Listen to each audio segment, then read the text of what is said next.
डरावनी कहानियां, रहस्यमयी घटनाएं और अनसुलझे राज। अगर आप भी उन कहानियों के दीवाने हैं जो आपको रात भर सोने नहीं देती, तो आप सही जगह पर हैं। नमस्ते और स्वागत है आपके अपने चैनल पीएस के स्टोरी टेलर पर। यहां हम आपके लिए लाते हैं वो कहानियां जो आपके रोंगटे खड़े कर देंगी। कभी वो सच्ची घटनाएं जो अनसुनी रह गईं, तो कभी काल्पनिक किस्से जो हकीकत से ज्यादा डरावने लगते हैं। हर वीडियो में आपको मिलेगा एक नया अनुभव, कुछ ऐसा जो आपके दिल की धड़कनों को तेज कर देगा। चाहे वो हो डरावनी घटनाओं की कहानियां, ट्रेजिक हादसे या रहस्यमयी मौतों के राज। पीएस के स्टोरी टेलर पर हर हफ्ते आप पाएंगे एक नई कहानी जो आपको दिन में भी रात जैसा एहसास कराएगी। और याद रखिए, यहां डर सिर्फ कहानी नहीं, एहसास है। तो जुड़िए हमारे साथ और सब्सक्राइब करना न भूलें, ताकि कोई भी खौफनाक कहानी आपसे छूट न जाए, क्योंकि कहानी खत्म होने के बाद भी डर कभी खत्म नहीं होता। मेरा नाम वरुण है और यह कहानी मेरी जिंदगी की सबसे डरावनी रात की है। यह घटना कुछ साल पहले की है, जब मैं अकेले घर पर था। मुझे कभी भी नहीं लगा था कि मेरे जैसे साधारण इंसान के साथ भी ऐसा कुछ हो सकता है। मैंने कभी भूत प्रेत या किसी अदृश्य शक्ति पर विश्वास नहीं किया था, लेकिन उस रात ने मेरी सोच को हमेशा के लिए बदल दिया। मैं एक साधारण मध्यम वर्गीय परिवार से हूं। मेरे माता पिता दोनों नौकरी करते हैं और मैं इकलौता बेटा हूं। उस समय मेरी उम्र 22 साल थी और मैं कॉलेज की पढ़ाई कर रहा था। हमारी जिंदगी भी बाकियों की तरह ही थी, रोजमर्रा की भाग दौड़, तनाव और कभी कभी हंसी मजाक। मेरे दोस्त अक्सर मुझसे कहते थे कि मैं बहुत बहादुर हूं, क्योंकि मुझे कभी भी अंधेरे या अकेलेपन से डर नहीं लगता था। लेकिन वे नहीं जानते थे कि कुछ घटनाएं इंसान की सारी हिम्मत तोड़ देती हैं। उस दिन मेरे माता पिता को किसी रिश्तेदार के यहां जाना था। वे मुझे भी साथ ले जाना चाहते थे, लेकिन अगले दिन मेरी परीक्षा थी, इसलिए मैंने मना कर दिया। मुझे याद है, उस दिन सुबह सुबह ही मम्मी ने मुझे सारा खाना बनाकर फ्रिज में रख दिया था और कई बार कहा, वरुण, खाना टाइम से खा लेना और रात को दरवाजे अच्छे से बंद कर लेना। मैंने भी हंसते हुए कहा, मम्मी, मैं बच्चा नहीं हूं, आप लोग आराम से जाइए, मैं यहां सब संभाल लूंगा। दिन भर मैं पढ़ाई में व्यस्त रहा। शाम को दोस्तों का फोन आया, लेकिन मैंने उन्हें मना कर दिया, क्योंकि मुझे परीक्षा की तैयारी करनी थी। जैसे जैसे रात होती गई, घर में सन्नाटा बढ़ता गया। पहले तो मुझे बहुत अच्छा लग रहा था, अकेले घर में सुकून से पढ़ाई करने का मौका मिल रहा था। लेकिन रात के करीब 10 बजते बजते मुझे कुछ अजीब लगने लगा। कमरे में एक अजीब सी ठंडक महसूस हो रही थी, जबकि सभी खिड़कियां और दरवाजे बंद थे और एसी भी नहीं चला हुआ था। मैंने सोचा, शायद यह मेरा भ्रम होगा, इसलिए मैं अपनी पढ़ाई में ध्यान लगाने की कोशिश करने लगा। लेकिन तभी मुझे लगा जैसे कोई मेरे पीछे खड़ा है। मैंने तुरंत पलट कर देखा, लेकिन वहां कोई नहीं था। मैंने इसे भी अपनी थकान का नतीजा मानकर नजरअंदाज कर दिया। मैंने सोचा, शायद देर तक पढ़ाई करने की वजह से मेरा दिमागी संतुलन बिगड़ गया है। लेकिन जब मैंने पढ़ाई जारी रखी, तो अचानक से लाइट्स चली गईं। पूरे घर में अंधेरा छा गया। मैंने सोचा, शायद बिजली चली गई है। मैंने अपना मोबाइल निकाला और टॉर्च ऑन की। तभी मुझे किसी के चलने की हल्की सी आवाज सुनाई दी। मेरे कान खड़े हो गए। मैं उस आवाज की दिशा में ध्यान से सुनने लगा। ऐसा लग रहा था जैसे कोई धीरे धीरे चलते हुए मेरे कमरे की ओर आ रहा हो। मेरे दिल की धड़कन तेज हो गई थी। मैंने सोचा, शायद यह मेरा वहम है, लेकिन फिर भी मैं उठकर दरवाजे की ओर गया। मैंने धीरे से दरवाजा खोला और बाहर झांक कर देखा। बाहर कोई नहीं था। मैंने गहरी सांस ली और खुद को समझाया, वरुण, तू बेवजह डर रहा है, यहां कोई नहीं है। मैं वापस अपने कमरे में आकर बैठ गया और पढ़ाई करने की कोशिश करने लगा। लेकिन अब मेरा ध्यान किताब पर नहीं लग रहा था। मेरा मन बार बार उन आवाजों की ओर जा रहा था। मैंने अपना मोबाइल उठाया और मां को फोन किया, लेकिन उनका फोन स्विच ऑफ आ रहा था। पापा का भी यही हाल था। मैंने सोचा, शायद वे सफर में हैं, इसीलिए नेटवर्क नहीं है। मैंने खुद को हिम्मत दी और सोचा कि मैं बस एक कप चाय बना लूं। किचन में जाकर मैंने गैस ऑन की और पानी गर्म करने लगा। तभी मुझे फिर से वही आवाज सुनाई दी, जैसे कोई मेरे पीछे खड़ा हो। मैंने जल्दी से पलट कर देखा, लेकिन इस बार भी वहां कोई नहीं था। अब मुझे सच में डर लगने लगा था। मैंने जल्दी जल्दी चाय बनाई और अपने कमरे में लौट आया। मैं जैसे ही बैठा तभी एक तेज धमाके की आवाज आई, जैसे कोई भारी चीज गिर गई हो। मैंने डरते हुए बाहर देखा, लेकिन कुछ समझ में नहीं आ रहा था। मैंने अपने मन को शांत करने के लिए सोचा, यह सब तेरा भ्रम है, तू ज्यादा सोच रहा है। मैंने चाय का कप उठाया और जैसे ही पहला घूंट लिया, मुझे लगा जैसे किसी ने मेरे कान में कुछ कहा हो। मैं तुरंत खड़ा हो गया, मेरा पूरा शरीर कांप रहा था। मैंने धीरे धीरे चारों तरफ देखा, लेकिन कुछ भी असामान्य नहीं था। अब मुझे सच में लगने लगा था कि कुछ तो गड़बड़ है। मैंने सोचा, क्या मुझे घर से बाहर निकल जाना चाहिए? लेकिन इतनी रात को कहां जाऊंगा? और अगर यह सब मेरा भ्रम हुआ तो? मैंने खुद को समझाया कि यह सब बस मेरी थकान का असर है। मैंने तय किया कि अब मैं बस सो जाऊंगा और सुबह उठकर फिर से पढ़ाई करूंगा। मैं बिस्तर पर लेट गया, लेकिन नींद कहां आने वाली थी। मैं आंखें बंद करके लेटा था, तभी मुझे महसूस हुआ कि कोई मेरे कमरे में चल रहा है। मेरी हिम्मत नहीं हो रही थी कि मैं आंखें खोलूं। मैंने अपनी आंखें कसकर बंद कर लीं और मन ही मन भगवान का नाम लेने लगा। तभी मुझे लगा जैसे कोई मेरे बिस्तर के पास आकर खड़ा हो गया है। मेरा दिल जोर जोर से धड़कने लगा। मैं बहुत डर गया था। तभी अचानक से एक ठंडी हवा का झोंका मेरे चेहरे से टकराया और मेरी आंखें खुल गईं। मेरे सामने जो था उसे देखकर मेरे होश उड़ गए। मेरे सामने कमरे के कोने में एक काली परछाई खड़ी थी। वह धीरे धीरे मेरी ओर बढ़ रही थी। मैं अपने बिस्तर पर एकदम सन्न खड़ा रह गया। मेरे पूरे शरीर में एक ठंडी लहर दौड़ गई थी। ऐसा लग रहा था जैसे किसी ने मेरे पैर जमीन से बांध दिए हों। मेरी हिम्मत नहीं हो रही थी कि मैं कुछ बोलूं या हिल भी पाऊं। वह परछाई मेरे और करीब आ रही थी और अब मैंने ध्यान से देखा कि वह एक आदमी की आकृति थी। उसकी आंखें जलती हुई लाल थीं और उसका चेहरा पूरी तरह धुंधला था। उसने सफेद कपड़े पहने थे, लेकिन उसका चेहरा दिख नहीं रहा था, जैसे कोई धुंधला पर्दा उसके चेहरे को ढके हुए हो। मेरी सांसें थम गई थीं। मैंने कभी सोचा भी नहीं था कि मेरे साथ ऐसा कुछ होगा। मैंने अपने आप को समझाने की कोशिश की कि यह सब मेरा वहम है, लेकिन वह आकृति जैसे जैसे मेरे करीब आ रही थी, मेरा वहम भी धीरे धीरे टूटता जा रहा था। मैं अपनी पूरी ताकत लगाकर चिल्लाने की कोशिश कर रहा था, लेकिन मेरे गले से एक शब्द भी नहीं निकल पा रहा था। ऐसा लग रहा था जैसे किसी ने मेरी आवाज छीन ली हो। वह परछाई अब मेरे बिस्तर के बिल्कुल पास आ गई थी। उसने अपना एक हाथ मेरी ओर बढ़ाया। उसका हाथ इतना ठंडा था कि मुझे ऐसा लगा जैसे बर्फ की ठंडक मेरे पूरे शरीर में फैल गई हो। मैं पसीने से तरबतर हो गया था। मेरे सामने खड़ी वह आकृति अब मेरी ओर झुक रही थी। तभी अचानक से उसने एक तेज चीख मारी और मेरे कमरे की सारी खिड़कियां अपने आप खुल गईं।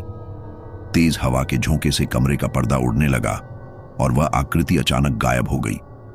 मेरे पूरे शरीर से जैसे जान निकल गई थी। मैं बिस्तर पर ही बैठा रहा, डर के मारे कांपते हुए। मैंने सोचा शायद यह सब एक बुरा सपना था, लेकिन यह सपना नहीं था, क्योंकि मेरी खिड़कियां अब भी खुली हुई थीं और तेज हवा मेरे चेहरे पर लग रही थी। मैंने किसी तरह हिम्मत जुटाई और खिड़कियों को बंद करने की कोशिश की। जैसे ही मैंने खिड़की का दरवाजा पकड़ा, मुझे महसूस हुआ कि किसी ने मेरा हाथ पीछे से पकड़ लिया है। मैंने झटके से अपना हाथ छुड़ाया और पीछे मुड़कर देखा। वहां कोई नहीं था। अब मेरा डर और बढ़ता जा रहा था। मैं जल्दी से खिड़कियां बंद करके वापस अपने बिस्तर पर आकर बैठ गया। मेरी समझ में नहीं आ रहा था कि मैं क्या करूं। मैं पूरी तरह घबरा गया था। मैंने सोचा कि मुझे किसी से मदद लेनी चाहिए। मैंने अपना मोबाइल उठाया और अपने सबसे अच्छे दोस्त रोहित को फोन लगाया। घंटी बजी, लेकिन उसने फोन नहीं उठाया। मैंने दोबारा कॉल किया। इस बार उसने नींद भरी आवाज में फोन उठाया और बोला, क्या है यार, इतनी रात को क्यों फोन कर रहा है? मैंने कांपती आवाज में कहा, रोहित, मुझे कुछ अजीब लग रहा है। लगता है जैसे घर में कोई है। रोहित हंसते हुए बोला, क्या बकवास कर रहा है? तू अकेला घर में है, डर क्यों रहा है? ज्यादा सोचा मत कर, सब ठीक है। मैंने उसे सारी बात बताई कि कैसे मैंने वह परछाई देखी, लेकिन उसने मेरी बातों को मजाक में उड़ा दिया। यार, तूने कुछ ज्यादा ही पढ़ाई कर ली है।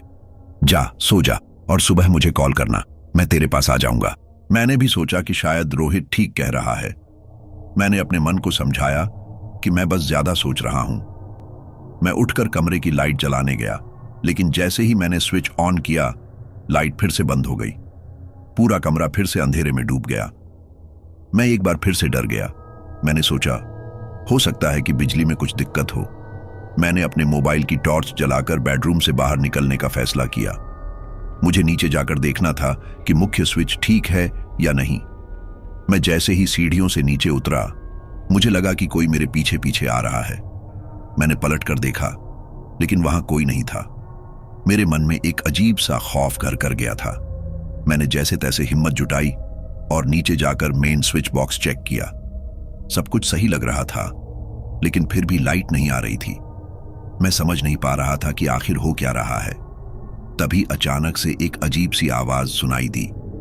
यह आवाज रसोई से आ रही थी। ऐसा लग रहा था जैसे कोई चीज खींची जा रही हो। मैंने धीरे धीरे रसोई की ओर बढ़ना शुरू किया। जैसे जैसे मैं करीब पहुंच रहा था, मेरी धड़कन तेज होती जा रही थी। मैंने अपने मोबाइल की टॉर्च को उस दिशा में फोकस किया जहां से आवाज आ रही थी। रसोई का दरवाजा थोड़ा सा खुला हुआ था। मैंने हल्का सा धक्का देकर दरवाजा खोला और टॉर्च की रोशनी अंदर डाली। जो मैंने देखा, उसे देखकर मेरे होश उड़ गए। वहां किचन के बीचों बीच एक कुर्सी रखी हुई थी और उस पर एक पुरानी धूल धूसरित डायरी रखी हुई थी।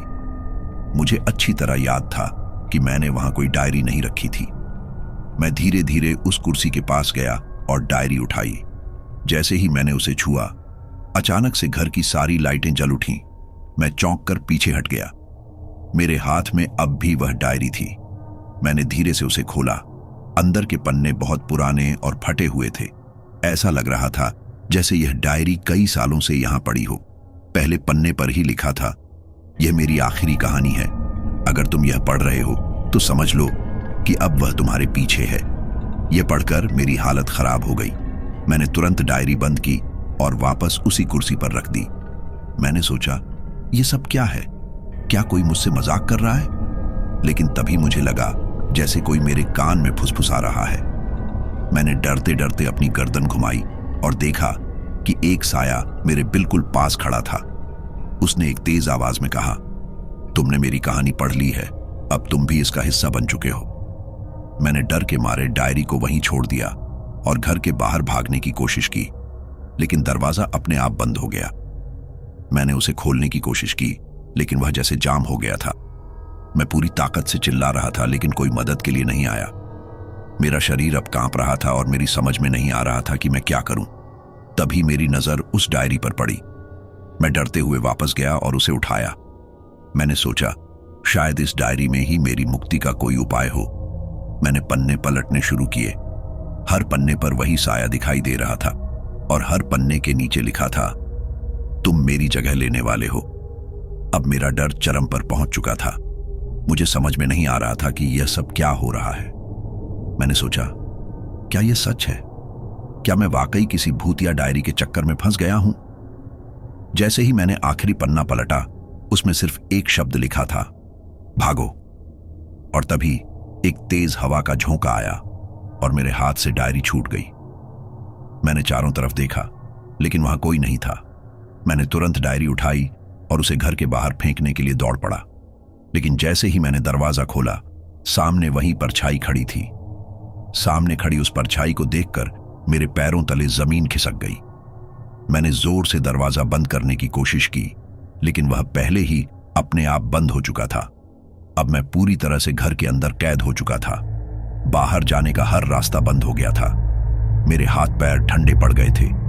उस परछाई ने धीरे धीरे अपना हाथ दरवाजे पर रखा और मेरे पास आने लगी। मेरी सांसें अटक गई थीं। मैंने किसी तरह हिम्मत जुटाई और पीछे की ओर दौड़ पड़ा। मैं सीढ़ियों की ओर भागा और जल्दी से ऊपर अपने कमरे में जाकर दरवाजा बंद कर लिया। मेरी हालत बहुत खराब थी। मैंने तुरंत अपने बेड के नीचे से एक बैट निकाल लिया, जो मैं अक्सर आत्मरक्षा के लिए रखता था। लेकिन अंदर ही अंदर मैं जानता था कि यह किसी काम का नहीं है।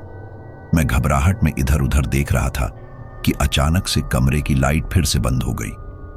मैंने अपने आप को संभालने की कोशिश की और सोचा, मुझे कुछ करना होगा, यूं डर कर बैठने से कुछ नहीं होगा। मैंने धीरे धीरे अपने कमरे की खिड़की खोली और बाहर झांक कर देखा। घर के बाहर सब कुछ सामान्य दिख रहा था, कोई भी शोर नहीं था, बस हल्की हल्की हवा चल रही थी। मैंने सोचा, क्या मैं नीचे कूद सकता हूं? लेकिन मेरे कमरे की ऊंचाई देखकर मैंने यह विचार छोड़ दिया। कूदने पर मेरी टांगें टूटने का खतरा था। अब मुझे एक ही विकल्प सूझा, मैं अपने कमरे में ही छुप जाऊं। मैंने जल्दी से अपने कपड़े और कुछ जरूरी सामान बैग में डाला और बाथरूम में घुस गया। वहां जाकर मैंने अंदर से दरवाजा बंद कर लिया। मेरी धड़कनें तेज हो रही थीं और मैं पसीने से तरबतर हो गया था। मैंने अपने मोबाइल की टॉर्च जलाई और बाथरूम के छोटे से झरोखे से बाहर देखने की कोशिश की। बाहर कुछ नहीं था, बस अंधेरा और सन्नाटा था। मैंने अपने आप को थोड़ा शांत किया और बाथरूम में एक कोने में बैठ गया। लेकिन तभी मुझे एक अजीब सी गंध महसूस हुई। ऐसा लग रहा था जैसे किसी ने बाथरूम में कुछ सड़ा हुआ छोड़ दिया हो। मैं समझ नहीं पाया कि यह गंध कहां से आ रही है।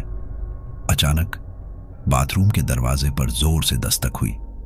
मेरा दिल एक पल के लिए रुक सा गया। मैंने टॉर्च बंद कर दी और सांसें रोक ली।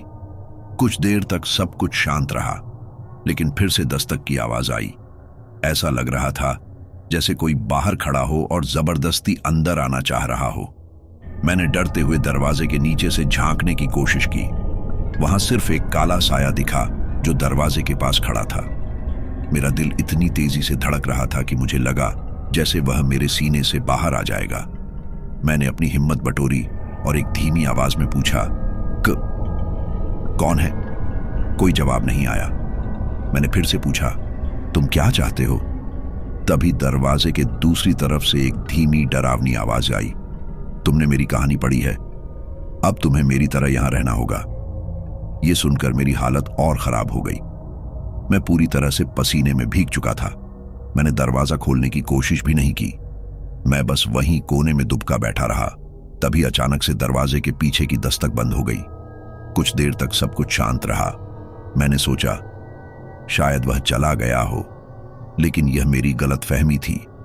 अगले ही पल दरवाजे के पीछे से एक औरत की चिल्लाने की आवाज आई। वह बहुत दर्द भरी और भयानक थी। ऐसा लग रहा था जैसे कोई बहुत कष्ट में हो। मैंने डर के मारे अपने कानों पर हाथ रख लिए, लेकिन वह आवाज मेरे कानों में गूंज रही थी। मैंने हिम्मत करके दरवाजे की कुंडी खोली और हल्का सा दरवाजा खोलकर बाहर झांका। वहां कोई नहीं था। मैंने जल्दी से दरवाजा पूरा खोला और बाहर आ गया। पूरे घर में अजीब सी खामोशी छाई हुई थी। मैंने कमरे की तरफ देखा, वहां अब भी वही डायरी पड़ी हुई थी। मुझे लगा कि शायद इस डायरी में ही मेरे सारे सवालों का जवाब है। मैंने किसी तरह हिम्मत जुटाई और डायरी को उठाया। मैंने धीरे धीरे उसे खोलना शुरू किया। अगले पन्ने पर लिखा था, मैं भी तुम्हारी तरह एक बार यहां आया था, पर फिर कभी यहां से जा नहीं पाया। इस घर में जो भी आता है वह यहां कैद हो जाता है। यह पढ़ते ही मुझे समझ में आ गया कि यह जगह सिर्फ एक घर नहीं है, यह एक जाल है। यहां जो भी आता है वह यहां फंस जाता है। मैंने डायरी के और पन्ने पलटने शुरू किए। हर पन्ने पर किसी न किसी की कहानी थी। कोई यहां अपने परिवार के साथ आया था तो कोई यहां अकेला। सबकी कहानियां अलग थीं, लेकिन अंत सबका एक जैसा था। सबको इस घर में ही रह जाना पड़ा। अब मुझे समझ आ चुका था कि मुझे यहां से निकलना ही होगा, नहीं तो मैं भी इस घर का एक हिस्सा बन जाऊंगा। मैंने सोचा मुझे हर हाल में बाहर निकलना होगा। मैंने डायरी को अपने बैग में डाला और दरवाजे की ओर बढ़ा।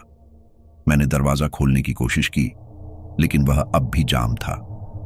मैं सीढ़ियों से नीचे भागा और खिड़की से बाहर निकलने की कोशिश करने लगा, लेकिन जैसे ही मैंने खिड़की खोली, वहां अचानक से एक अजीब सी रोशनी फैल गई और खिड़की अपने आप बंद हो गई। अब मैं पूरी तरह से डर गया था।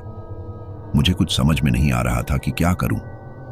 तभी मैंने देखा कि लिविंग रूम के कोने में एक छोटा सा दरवाजा है जो पहले कभी नहीं दिखा था। मैंने सोचा, क्या यह बाहर जाने का कोई गुप्त रास्ता है? मैंने धीरे धीरे उस दरवाजे की ओर कदम बढ़ाए। मैंने दरवाजे को धीरे से खोला। अंदर एक लंबी संकरी सीढ़ी नीचे की ओर जाती हुई दिखी। ऐसा लग रहा था जैसे यह किसी तहखाने की ओर जा रही हो। मेरे मन में सवाल उठा, क्या मुझे यहां जाना चाहिए लेकिन मेरे पास और कोई विकल्प नहीं था। मैंने अपनी सांसें संभाली और नीचे उतरना शुरू किया। जैसे जैसे मैं नीचे जा रहा था, चारों ओर अंधेरा और बढ़ता जा रहा था। मैंने अपने मोबाइल की टॉर्च जलाए रखी, लेकिन वह भी ज्यादा रोशनी नहीं दे रही थी। सीढ़ियां खत्म होते ही मैं एक बड़े से कमरे में पहुंच गया। यह जगह बिल्कुल वीरान थी। वहां एक टूटी फूटी मेज, कुछ पुराने बक्से और दीवारों पर पुराने चित्र लगे हुए थे। मैंने टॉर्च की रोशनी में चारों ओर देखा। दीवार पर एक पुराना फटा हुआ नक्शा टंगा था। मैं उसके पास गया और उसे ध्यान से देखने लगा। नक्शे पर यह घर और आसपास के इलाकों का चित्र था, लेकिन एक जगह पर लाल रंग का निशान बना हुआ था। मैंने गौर किया, वह निशान घर के पीछे बने पुराने कुएं का था। तभी मेरे पीछे से एक धीमी आवाज आई, वहां मत जाओ। मैंने डरते हुए पीछे मुड़कर देखा, लेकिन वहां कोई नहीं था। मैं समझ नहीं पा रहा था कि यह सब क्या हो रहा है। मैंने जल्दी से उस नक्शे को अपने बैग में रखा और बाहर की ओर दौड़ा। जब मैं वापस लिविंग रूम में पहुंचा तो देखा कि दरवाजा अपने आप खुल गया था। मैंने बिना कोई वक्त गंवाए वहां से बाहर भागा। बाहर निकलते ही मुझे लगा कि जैसे मेरी जान में जान आ गई हो। मैंने जल्दी से मुख्य दरवाजा बंद किया और बाहर की ओर दौड़ पड़ा। मैंने पीछे मुड़कर देखा। घर की सारी खिड़कियां बंद थीं और हर जगह अंधेरा छाया हुआ था। मैंने गहरी सांस ली और सोचा, अब मुझे यहां से जल्दी निकलना होगा। मैंने सोचा कि मुझे पुलिस के पास जाना चाहिए और इस घर के बारे में बताना चाहिए, लेकिन फिर मेरे मन में सवाल उठा कि क्या वे मेरी बात मानेंगे, क्या मैं उन्हें सब कुछ समझा पाऊंगा। लेकिन तभी मुझे एक आवाज सुनाई दी, अगर तुमने किसी को बताया तो वह भी यहां फंस जाएगा। मैंने हैरान होकर चारों ओर देखा, लेकिन वहां कोई नहीं था। अब मेरी समझ में आ गया था कि मुझे इस जगह के बारे में किसी को कुछ नहीं बताना चाहिए। मैंने धीरे धीरे वहां से निकलने का फैसला किया और सड़क पर तेजी से चलने लगा। मेरे मन में एक ही ख्याल था, क्या मैं इस भयानक जगह से बच पाऊंगा या यह जगह मुझे भी अपनी कैद में ले लेगी। ये सोचते हुए मैं शहर की ओर बढ़ा, लेकिन मेरे मन में अब भी उस घर की छवि बसी हुई थी। क्या मैं इस भूतिया घर की कैद से बच पाऊंगा या इस कहानी का अंत भी वही होगा जो मैंने डायरी में पढ़ा था। यह सोचकर मेरे रोंगटे खड़े हो गए। मैं सड़क पर तेजी से भागता रहा, लेकिन मेरे दिल की धड़कनें अभी भी तेज थीं। वह डरावनी आवाज मेरे कानों में गूंज रही थी, अगर तुमने किसी को बताया तो वह भी यहां फंस जाएगा। मैं समझ नहीं पा रहा था कि मैं क्या करूं। मेरे मन में केवल एक ही ख्याल था, इस भूतिया घर से दूर भागना। जैसे ही मैं शहर के बाहर पहुंचा, मैंने एक पुलिस थाने की ओर दौड़ने का फैसला किया। मैंने सोचा, यहां कुछ गड़बड़ है और मुझे इसकी जानकारी तुरंत देनी चाहिए। थाने पहुंचते ही मैंने अंदर जाकर पुलिस वाले से कहा, सर, मुझे मदद चाहिए, उस घर में कुछ अजीब हो रहा है। पुलिस वाले ने मेरी बात सुनकर थोड़ा हंसा और कहा, बेटा, तुम अकेले घर में थे, क्या तुम पागल हो गए हो। उसने मेरी बात को गंभीरता से नहीं लिया। मैं समझ गया कि उन्हें मेरी बात पर विश्वास नहीं होगा। मैं निराश होकर बाहर निकला और सोचा, क्या अब मैं अकेले ही लड़ूंगा। तभी मेरे दिमाग में उस कुएं का ख्याल आया। क्या वह कुआं उसी जगह है जिसका नक्शा मैंने देखा था। मुझे वहां जाना था। अगर वहां कोई रहस्य है तो मुझे उसे जानना होगा। मैं वापस उस घर की ओर बढ़ने लगा। रास्ते में मेरे मन में हजारों सवाल उमड़ रहे थे। क्या उस कुएं में सच में कुछ है? क्या वहां कोई आत्मा है जो मुझे रोकने आई थी? मैंने हिम्मत जुटाई और सोचा, मुझे पता करना है कि वहां क्या है। जब मैं उस घर के पास पहुंचा तो मैंने देखा कि बाहर सब कुछ शांत था। मैं तेजी से पीछे की ओर बढ़ा जहां वह पुराना कुआं था। मुझे वह नक्शा याद था और मैंने उसी दिशा में दौड़ना शुरू किया। कुआं एक पुरानी जगह पर था जहां झाड़ियां और पेड़ पौधे उग गए थे। जब मैं वहां पहुंचा तो कुआं बहुत गहरा और काला दिख रहा था। मैंने अपने मोबाइल की टॉर्च जलाकर उसके अंदर झांका। अंदर गहराई में सिर्फ अंधेरा था। मैंने सोचा, क्या मुझे अंदर झांकना चाहिए? लेकिन मेरी धड़कनें फिर से तेज हो गईं। क्या वहां कुछ रहस्य छिपा हुआ था? मैंने हिम्मत करके कुएं के पास जाकर उसके किनारे पर बैठने का फैसला किया। तभी मैंने सुनी सुनाई आवाजें सुननी शुरू की। ऐसा लग रहा था जैसे कुएं से कोई मुझे बुला रहा हो। आओ, यहां आओ। यह आवाज इतनी आकर्षक थी कि मैंने सोचा कि मुझे अंदर कूदना चाहिए, लेकिन तभी मेरी आंखों के सामने एक चित्र आया। डायरी में उस औरत की तस्वीर जो दर्द में थी। मैं समझ गया कि यह सब कुछ उस घर से जुड़ा था। मैंने अपने आप को संभाला और कहा, नहीं, मुझे यहां से भागना होगा। मैंने कुएं से पीछे हटने की कोशिश की, लेकिन मेरे पैर कहीं अटक गए। अचानक मुझे ऐसा लगा जैसे कोई मुझे खींच रहा हो। मैंने चिल्लाने की कोशिश की, किसी मदद की जरूरत है, लेकिन मेरी आवाज हवा में खो गई। मैंने अपने हाथों से कुएं के किनारे को पकड़कर खुद को खींचने की कोशिश की। तभी मैंने देखा कि वहां एक पुराना रस्सी का टुकड़ा लटका हुआ था। मैंने उसे पकड़कर खींचने की कोशिश की। रस्सी धीरे धीरे बाहर आने लगी और तभी मैंने सुना कि कुएं के अंदर से एक चीख आई, नहीं, मुझे मत जाने दो। मेरे शरीर में झुरझुरी दौड़ गई। मैं अब और नहीं रुक सकता था। मैंने पूरी ताकत से रस्सी को खींचा और वह अचानक खींचते ही टूट गई। मैं गिरकर बाथरूम की ओर भागा, लेकिन अचानक मैंने देखा कि वह औरत अब मेरे सामने खड़ी थी। वह मुझे घूर रही थी। उसकी आंखों में एक अजीब सी चमक थी। तुम मेरी कहानी जानने आए हो? उसने पूछा। मैं पूरी तरह से थर थर कांप रहा था। मुझे यहां से जाने दो, मैंने कहा, लेकिन वह हंस पड़ी। तुम यहां आ चुके हो, अब तुम्हें मेरी कहानी सुननी होगी, उसने कहा और मेरे पास आने लगी। मैं डर के मारे पीछे हट गया, लेकिन वहां कोई जगह नहीं थी। मैं बाथरूम की दीवार के साथ सटा हुआ था।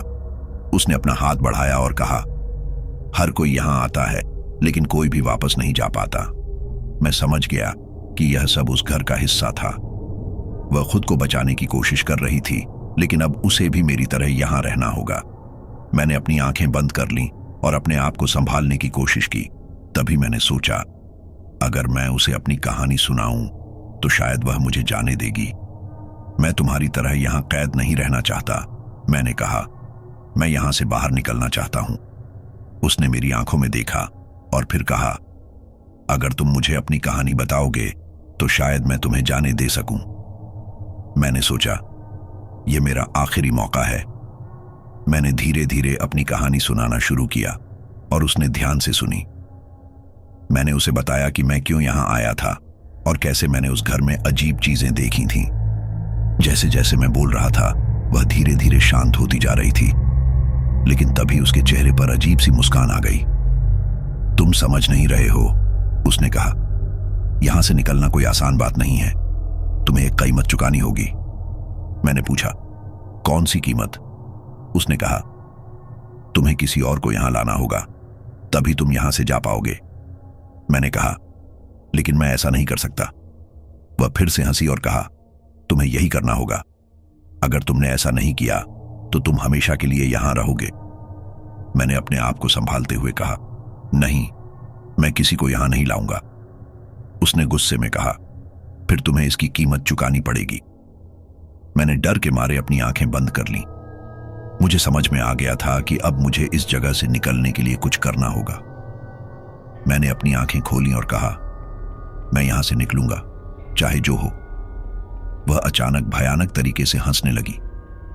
यह तुम्हारी गलती है, अब तुम्हारे पास समय कम है। मैंने तुरंत बाथरूम का दरवाजा खोला और बाहर भागा। मैं जानता था कि मुझे यहां से जल्दी निकलना होगा। जैसे ही मैं बाहर आया, मैंने अपने मन में ठान लिया कि मैं किसी को भी यहां नहीं लाऊंगा। लेकिन अब सवाल यह था कि मैं खुद को इस घर से कैसे बचा सकता हूं। क्या मेरी कहानी सुनने के बाद वह मुझे जाने देगी या नहीं? यह सब सोचते सोचते मैं बाहर की ओर दौड़ पड़ा। मैंने तेजी से घर से बाहर निकलकर अपने कदम बढ़ाए। मेरा मन लगातार उस औरत की आवाज और उसके खौफनाक प्रस्ताव के बारे में सोच रहा था। क्या मैं किसी और को यहां लाने की हिम्मत जुटा पाऊंगा, या मुझे खुद को इस जगह से बचाने का कोई और तरीका खोजना होगा?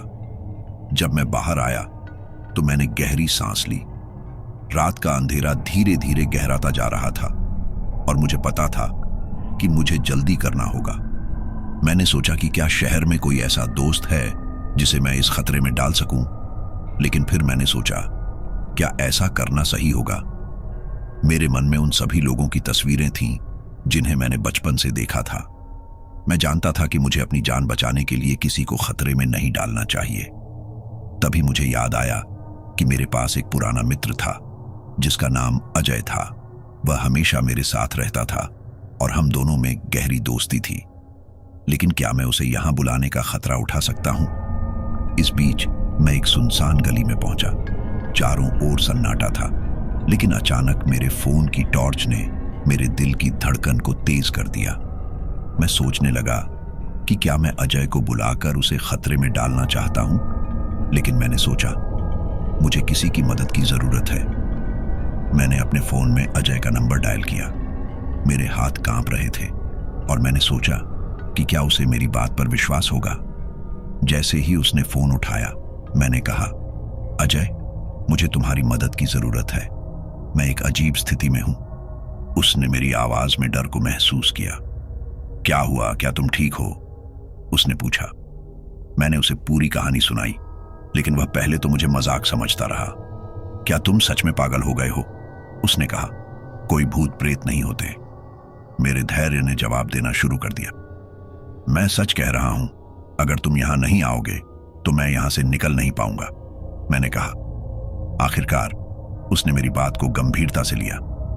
ठीक है, मैं आता हूं, पर तुम किस जगह हो? मैंने उसे घर के पास आने के लिए कहा और कहा, बस जल्दी आओ। फोन रखते ही मैंने अपने आप को एक गहरी सांस दी। मैंने सोचा कि शायद यह सही फैसला है, लेकिन क्या अजय यहां आने पर सुरक्षित रहेगा? यह सवाल मेरे मन में बार बार घूम रहा था। मैं वहां खड़ा रहा और मेरी आंखें गली के अंत पर लगी रहीं। मुझे अजय का इंतजार था, लेकिन जैसे जैसे समय बीत रहा था, मेरे दिल की धड़कनें तेज होती जा रही थीं। अचानक मैंने देखा कि अजय मेरे सामने खड़ा था। तुम सच में यहां क्यों आए? मैंने कहा। तुम्हें यहां नहीं आना चाहिए था, उसने कहा। तुमने कहा कि तुम संकट में हो और मैं तुम्हारी मदद नहीं कर सकता। मैंने उसे बताना शुरू किया कि मैं उसे यहां क्यों बुला रहा था और उस भूतिया घर के बारे में बताया। अजय ने मेरी बात सुनी और कहा, ठीक है, चलो देखते हैं। लेकिन मैं तुम्हें पहले ही बता दूं, मैं इन सब चीजों में विश्वास नहीं करता। मैंने उसकी बात पर ध्यान नहीं दिया और हम दोनों उस घर की ओर बढ़े। जैसे ही हम उस घर के पास पहुंचे, मुझे फिर से वही डर महसूस हुआ। अजय ने दरवाजे को हल्का सा धक्का दिया और कहा, क्या तुम सच में यहां अकेले थे? मैंने सिर हिलाया। हां, लेकिन यहां कुछ अजीब है। हमें जल्दी चलना चाहिए। हम अंदर गए और अजय ने मेरी बातों का मजाक उड़ाना शुरू कर दिया। तुम सच में डर गए हो। लेकिन जैसे ही हम अंदर पहुंचे, हमें अचानक वही ठंडी हवा का झोंका महसूस हुआ। अजय की हंसी अचानक बंद हो गई। क्या यह सच में अजीब है? उसने कहा। मैंने कहा था, मैंने जोर से कहा, लेकिन अजय को मेरी बातों पर विश्वास नहीं था। हमने धीरे धीरे घर का निरीक्षण करना शुरू किया। मैं उसे वही कमरे दिखाने लगा जहां मैंने अजीब चीजें देखी थीं। फिर अचानक हम दोनों ने एक कमरे के दरवाजे में हल्की आवाज सुनी। क्या तुमने ये सुना? अजय ने कहा। मैंने सिर हिलाया। हमें अंदर जाने का साहस नहीं हुआ, लेकिन अजय ने दरवाजा खोलने का फैसला किया। जैसे ही दरवाजा खुला, एक तेज हवा का झोंका हमें लगा। हम दोनों ने देखा कि उस कमरे में एक पुरानी अलमारी थी और अचानक वह खुल गई। वहां से वही औरत बाहर आई जिसकी मैंने पहले बात की थी। उसके चेहरे पर वही भयानक मुस्कान थी। अजय ने घबराकर पीछे हटने की कोशिश की, लेकिन वह कमरे में फंस गया। तुमने यहां आकर मेरी कहानी जानने की कोशिश की, वह बोली। अब तुम्हें भी इसकी कीमत चुकानी होगी। मैं घबरा गया और कहा, हम यहां से जा रहे हैं। लेकिन दरवाजा अपने आप बंद हो गया। तुम दोनों यहां फंस गए हो, उसने कहा। मैं और अजय दोनों बुरी तरह डर गए थे। मैंने अपने आप से कहा, क्या अब हमें इसी घर में रहना होगा? लेकिन मैंने ठान लिया कि मैं इस औरत से लड़ूंगा। तुम हमें जाने नहीं दोगी, मैंने कहा। हम यहां से बाहर निकलेंगे। उसने ठंडी हंसी के साथ कहा, तुम दोनों के पास केवल एक ही रास्ता है। तुम्हें किसी और को यहां लाना होगा। मेरे मन में गहराई तक डर फैल गया। मैं समझ गया कि अगर मैं अजय को बचाना चाहता हूं तो मुझे कुछ करना होगा। मैंने अपने मन में ठान लिया, मैं उसे नहीं छोड़ूंगा। हमें यहां से निकलना होगा। लेकिन अब सवाल यह था कि क्या मैं उस औरत के सामने टिक पाऊंगा? क्या मैं अजय को बचा सकूंगा, या मुझे भी उसकी कीमत चुकानी पड़ेगी? ये सब सोचते सोचते मैंने अपने आप को एकजुट किया और कहा, हम यहां से नहीं जाने वाले। मेरे मन में लगातार डर और हिम्मत की लड़ाई चल रही थी।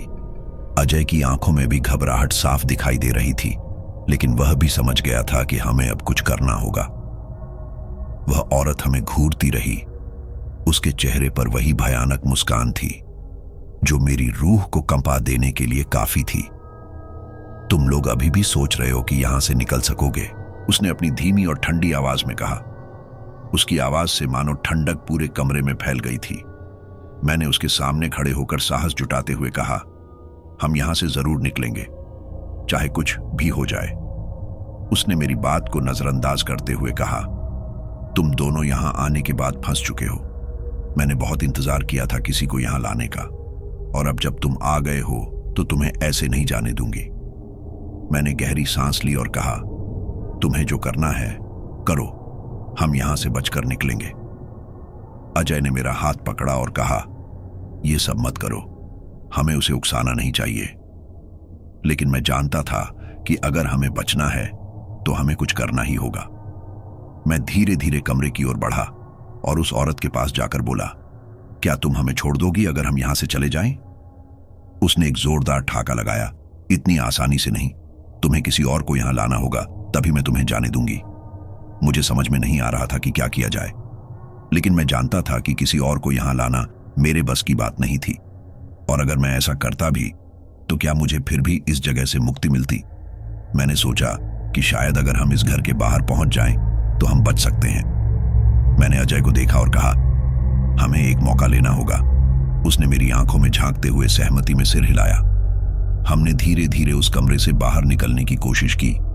हर कदम उठाते समय ऐसा लग रहा था कि मानो मेरे पैरों में सैकड़ों किलो का बोझ बांध दिया गया हो।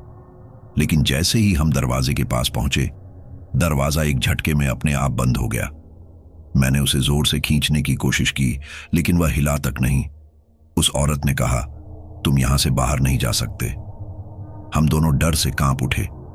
अजय ने मेरे कंधे पर हाथ रखा और कहा, अब क्या करें? मैंने चारों ओर देखा, लेकिन कोई रास्ता नहीं दिखा। तभी मुझे खिड़की का ध्यान आया। मैंने अजय से कहा, वह खिड़की, हमें वहां से कूदना होगा। हम दोनों ने तेजी से खिड़की की ओर दौड़ लगाई। उस औरत ने एक भयानक चीख के साथ हमें रोकने की कोशिश की, लेकिन हमने उसकी ओर ध्यान नहीं दिया। जैसे ही हम खिड़की के पास पहुंचे, मैंने खिड़की खोलने की कोशिश की, लेकिन वह बंद थी। अजय ने अपनी पूरी ताकत से खिड़की पर धक्का मारा, लेकिन कुछ नहीं हुआ। तभी उस औरत ने कहा, तुम बाहर नहीं जा सकते, ये घर तुम्हें बंधक बना चुका है। मैंने गहरी सांस ली और एक बार फिर खिड़की को तोड़ने की कोशिश की। इस बार शायद मेरी हिम्मत काम कर गई और खिड़की के शीशे टूट गए। मैंने अजय को कहा, चलो कूदो। हम दोनों खिड़की से कूदने की तैयारी करने लगे, लेकिन जैसे ही मैंने खिड़की से बाहर झांका, मेरा दिल बैठ गया। नीचे गहरी खाई थी और वहां से कूदना जानलेवा हो सकता था। मैंने अजय को रोका, नहीं, हम यहां से नहीं कूद सकते। अजय ने कहा, फिर क्या करें? मैंने सोचा कि हमें किसी और रास्ते की तलाश करनी होगी, लेकिन तभी उस औरत ने कहा, तुम्हारे पास ज्यादा समय नहीं है, जल्दी से किसी को बुलाओ। मैंने मन ही मन कहा, नहीं, मैं किसी और को इस खतरे में नहीं डाल सकता। तभी मेरे मन में एक विचार आया। मैंने अजय से कहा, हमें इस घर का मुख्य दरवाजा खोजना होगा, शायद वही हमारा आखिरी मौका हो। हमने हिम्मत जुटाई और धीरे धीरे सीढ़ियों की ओर बढ़ने लगे। हर कदम पर ऐसा लग रहा था मानो हमारे पीछे कोई छाया घूम रही हो। हम दोनों ने मिलकर मुख्य दरवाजे की ओर बढ़ने का फैसला किया, लेकिन जैसे ही हम दरवाजे के पास पहुंचे, वह अपने आप बंद हो गया। अब मुझे यकीन हो गया था कि इस घर से निकलना आसान नहीं होगा, लेकिन मैंने ठान लिया था कि मुझे हार नहीं माननी है। मैंने दरवाजे को धक्का देने की कोशिश की, लेकिन वह नहीं खुला। मैंने अजय की ओर देखा और कहा, हमें कुछ और सोचना होगा। तभी उस औरत ने एक जोरदार चीख के साथ कहा, तुम नहीं जा सकते, यह तुम्हारी आखिरी चेतावनी है। उसकी आंखों से गुस्सा और नफरत साफ झलक रही थी। मैंने उसकी बात पर ध्यान न देते हुए इधर उधर देखा। तभी मुझे ध्यान आया कि शायद इस घर में कहीं कोई गुप्त दरवाजा हो सकता है। हमने जल्दी जल्दी हर कमरे की तलाशी लेनी शुरू की, लेकिन कोई रास्ता नहीं मिला। मेरा दिल डूब रहा था। अजय ने कहा, अब क्या करें? तभी मुझे ध्यान आया कि शायद उस औरत का कोई रहस्य है जिसे जानना हमारे लिए जरूरी है। मैंने उस औरत से कहा, तुम हमें क्यों रोक रही हो? आखिर तुम चाहती क्या हो? उसने कहा, मैं इस घर की आत्मा हूं, मुझे यहां फंसाया गया था और अब मैं तुम दोनों को यहां से जाने नहीं दूंगी। मैंने पूछा, तुम्हें यहां क्यों फंसाया गया? उसने कहा, कई साल पहले मुझे मेरे ही परिवार ने इस घर में कैद कर दिया था। मैं यहां से निकलना चाहती थी लेकिन मैं नहीं जा पाई और अब तुम दोनों भी यहां फंस चुके हो। मैंने समझाने की कोशिश की, हम तुम्हारी मदद कर सकते हैं लेकिन हमें जाने दो। उसने कहा, तुम्हारी मदद की कोई जरूरत नहीं है, मुझे बस यहां किसी को फंसाना था और अब तुम दोनों ही मेरे लिए काफी हो। मैंने सोचा कि अगर हम इस घर की कहानी समझ जाएं तो शायद हमें बाहर निकलने का कोई रास्ता मिल जाए। मैंने अजय से कहा, हमें इसके पीछे की पूरी कहानी जाननी होगी। अजय ने कहा, यहां कैसे? और वह हमें नहीं जाने देगी। मैंने कहा, हमें इस घर में ही कुछ ढूंढना होगा, शायद कुछ ऐसा जो इस औरत की आत्मा को मुक्त कर सके। हम दोनों ने मिलकर फिर से खोज शुरू की। एक कमरे में हमें एक पुरानी डायरी मिली। उसमें लिखा था कि इस औरत को उसके ही परिवार ने यहां कैद कर दिया था क्योंकि उसने परिवार की इज्जत को ठेस पहुंचाई थी। उसने किसी गरीब लड़के से शादी कर ली थी जिसे परिवार ने मंजूर नहीं किया था और इसलिए उसे यहां कैद कर दिया गया था जहां उसने अपनी जान दे दी। हमने वह डायरी उस औरत को दिखाई और कहा, देखो, हम समझ गए हैं कि तुम्हारे साथ गलत हुआ है, लेकिन अगर तुम हमें जाने दो तो हम तुम्हारी आत्मा को शांति दिलाने की कोशिश करेंगे। उसने हमारी बातों पर विचार किया और कहा, ठीक है, मैं तुम्हें एक मौका देती हूं, लेकिन अगर तुम ऐसा नहीं कर सके तो तुम दोनों हमेशा के लिए यहां फंस जाओगे। हमने उसके सामने वादा किया कि हम उसकी आत्मा को मुक्ति दिलाएंगे।